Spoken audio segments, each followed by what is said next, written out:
بسم الله الرحمن الرحيم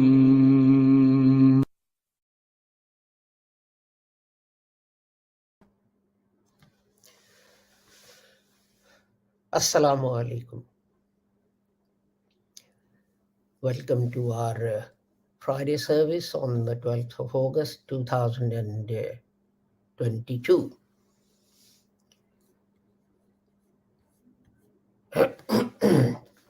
Ashhadu an la ilaha illallah wahdahu la sharika la wa ashhadu anna Muhammadan abduhu wa rasul.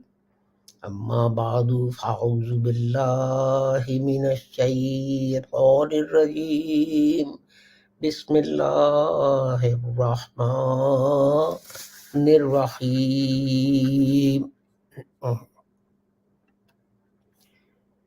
Today I'm going to say a few words on the Holy Quran, chapter 3, verse 103, or a part of it. واعتصموا بحبل الله جميعا ولا تفرقوا, and hold fast, all of you, together to the rope of Allah, and don't become divided amongst yourselves. And by rope, it is meant covenant of Allah, revelation of Allah. And in this verse of the Holy Quran, we are being told that we have to be faithful to Allah's revelation. And God points to many things in the Holy Quran. It also says that remember those days when the Arabs were each other's bloodthirsty enemies, and He made them unite. He brought them together. Allah brought them together and united them. And we all know what great achievements Arabs made after they had come together. Muslims were persecuted in Mecca. And we all know that at one stage the Holy Prophet had to take refuge on a mountain outside Mecca for safety and security. The Holy Prophet sallallahu alaihi wasallam and the companions radhiyallahu ta'ala anhu migrated to Medina from Mecca. And there they were persecuted. Not only by residents of Medina, but also by Quraysh of Mecca, who attacked them repeatedly to try and destroy this little community. Sometimes the attacking armies would be 3 or 4 times the number of Muslims. And yet Muslims would still prevail. And why was that? They prevailed because they obeyed this verse of the Holy Quran, which was hold fast to the covenant of Allah. You see, some people think that it means that Muslims cannot disagree amongst each other. That is not what this verse of the Holy Quran is saying. Take the example of Battle of Badr. Muslims marched out, and the Holy Prophet Muhammad sallallahu alaihi wasallam lined up the armies to give battle. And a companion went to him and said, Ya Rasulullah, have you arranged these armies under God's command, or was this your own opinion? And the Holy Prophet said, no, this is not God's command. So he suggested a better arrangement for the army.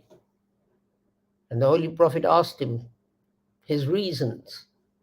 And the man gave his reasons. And the Holy Prophet sallallahu alaihi wasallam said, yes, you're correct. He didn't say, I'm the Prophet of Allah. Who the hell are you to tell me how to arrange the army? Does God speak with you? Does he send you the revelation?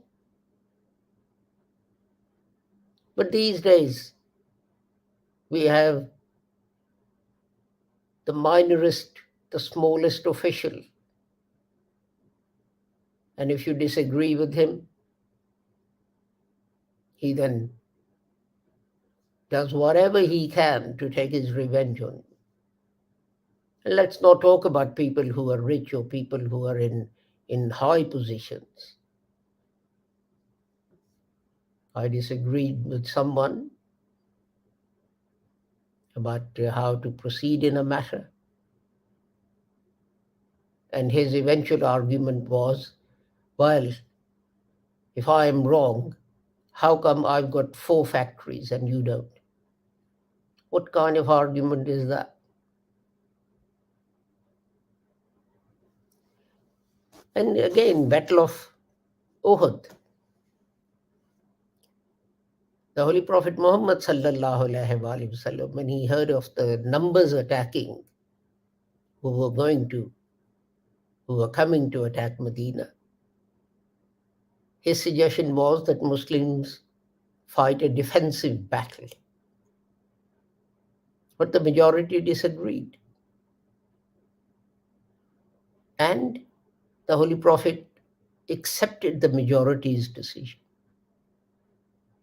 And he said, yes, fine. We will give battle in open field rather than a defensive battle from within Medina. And so on. And there is a long list of issues, both personal and private, and where state was involved, where Muslim Ummah was involved, where people disagreed with the Holy Prophet Muhammad. And he listened to them. He didn't say, I'm the Prophet of Allah, who the hell are you? He actually listened to them. And the same is true of Hazrat Abu Bakr and Hazrat Umar, etc. Radhiyallahu ta'ala anhum. Holding fast to Allah's covenant means following the principles laid down by Allah Ta'ala in the Holy Quran. Because the Holy Quran was meant to be for all people for all time. Its guidance was couched by Allah deliberately in such language that it can be interpreted and applied to the needs of people across the world over a period of time. If it was too strict, if it said, I'm giving a silly example, but this is only for the sake of example. If the Holy Quran had said, always go to work on a camel, How will you implement that today? And people go to work on motorbikes and some even in helicopters and trains and cars and trams and God knows what else. This is why the language was left open to interpretation. Do you think God couldn't have revealed strict, literal words which weren't open to interpretation? Why didn't he? There is wisdom behind everything that God does. And the wisdom was that God, of course, knew that things will change. And now no prophet can come. Previously, when things changed, when an ummah went astray, God would send another prophet that will deal with the needs and requirements of that time. But when the final prophet had come, no more prophets were going to be sent. Yes, mujaddids will come, but they will reform the people. They will not bring any new message. Then the language had to be such that it was open, it was flexible, so that it can be applied at various times in various countries to different societies. And that is the beauty of Islam. And people have done this over ages. They've applied the messages of the Holy Quran in a most advanced manner. But then they have still held fast to the rope of Allah. How? Because they've used the principles given in Islam, and where they have disagreed with others, they haven't started saying to people, you are kafir, you are heretic, you are this, you are that, and so on. And that is how they were successful. You know, the first case of marital rape where a husband forced himself upon a woman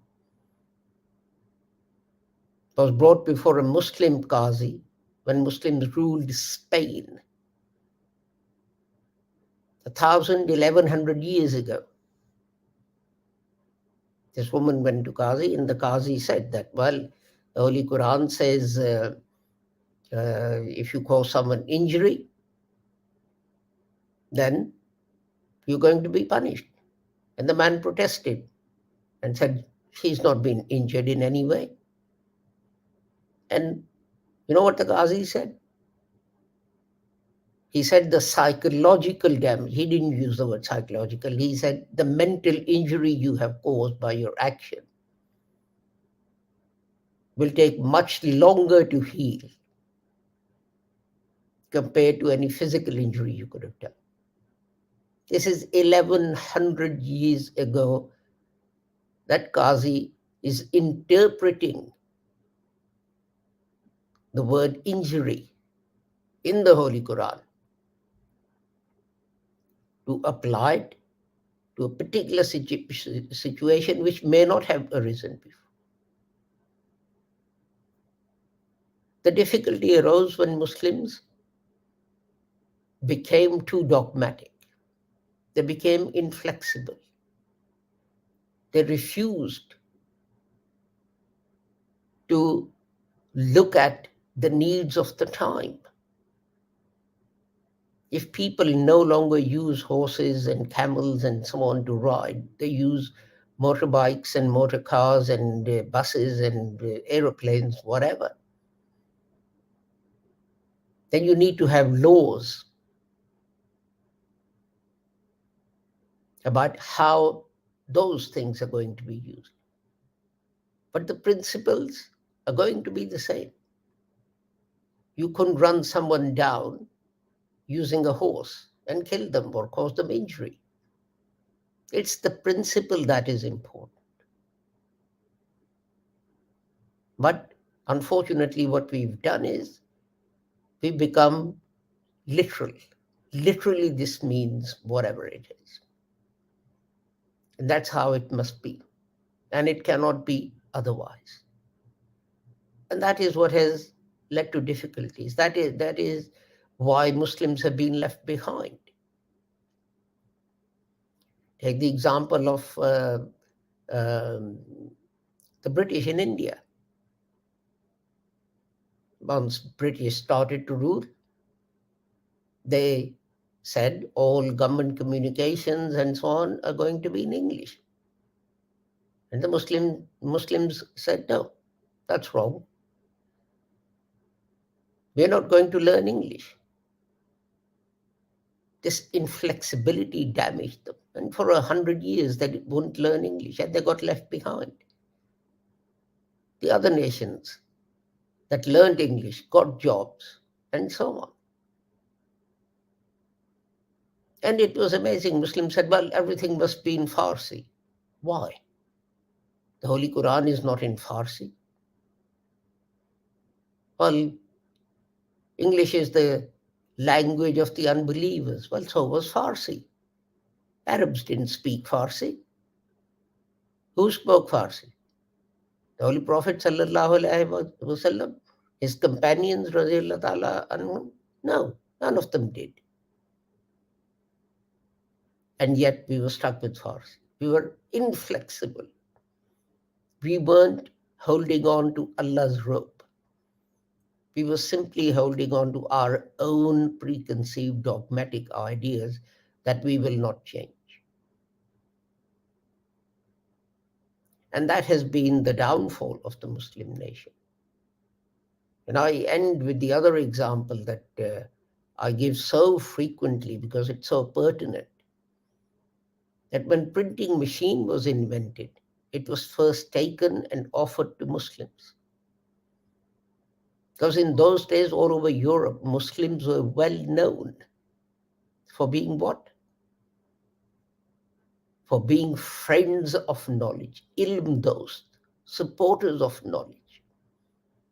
Anything to do with the advancement of science and so on, Muslims were famous for supporting those causes.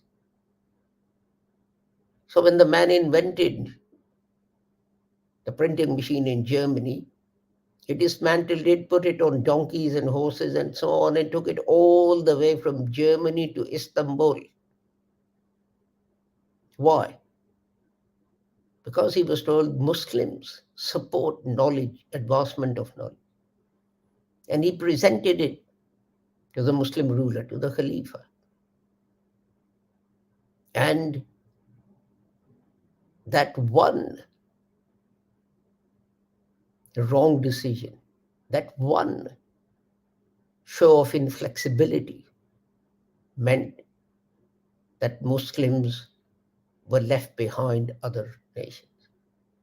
Religious scholars told the Khalifa, no, you can't use a printing machine to print religious texts and so on.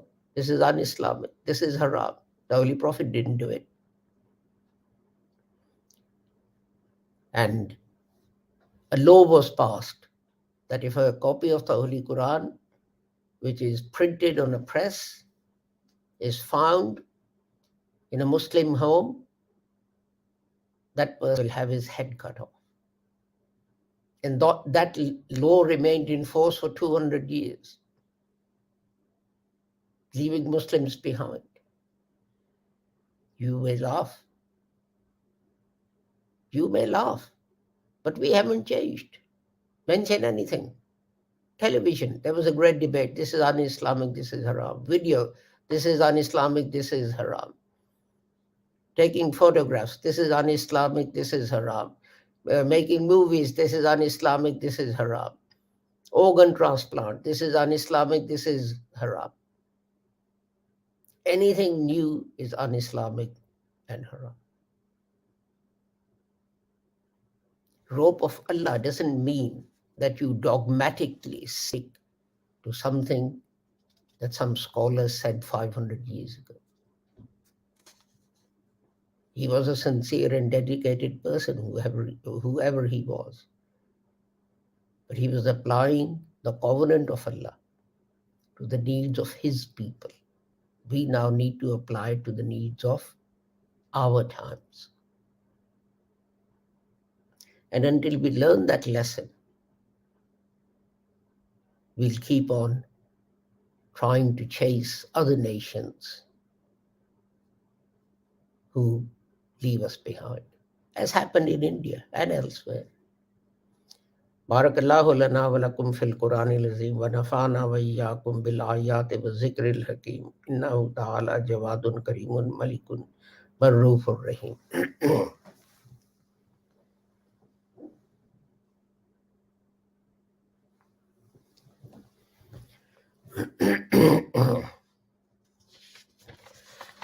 Alhamdulillah.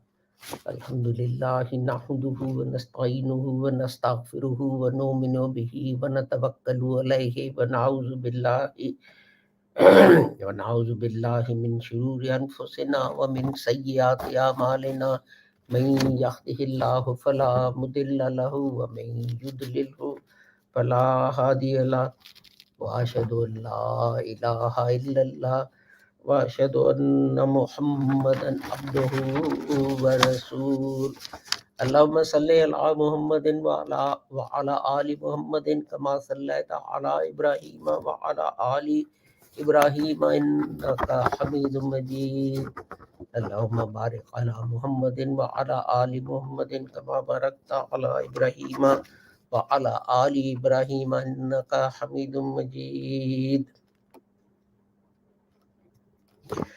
اللهم انصر من نصر دين محمد صلى الله عليه وسلم واجعلنا منهم واخذل من خذل دين محمد صلى الله عليه وسلم ولا تجعلنا منهم عباد الله رحمكم الله إن الله يأمر بالعدل والإحسان وإيتاء ذي القربى وينهى عن الفحشاء والمنكر والبغي يعظكم لعلكم تذكرون اذكروا الله يذكركم وادعوه فيستجب لكم ولذكر الله أكبر والله يعلم ما تصنعون.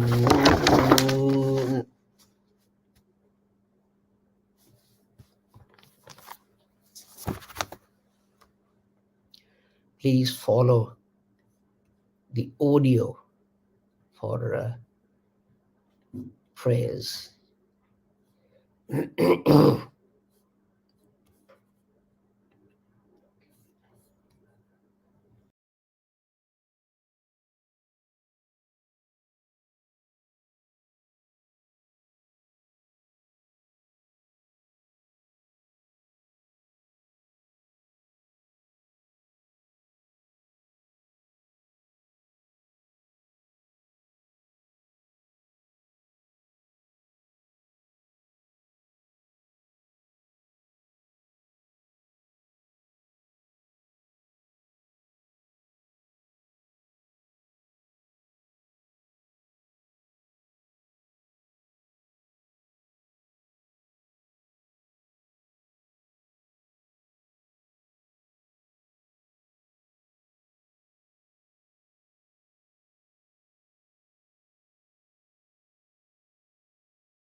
Thank you for joining us for our Friday service.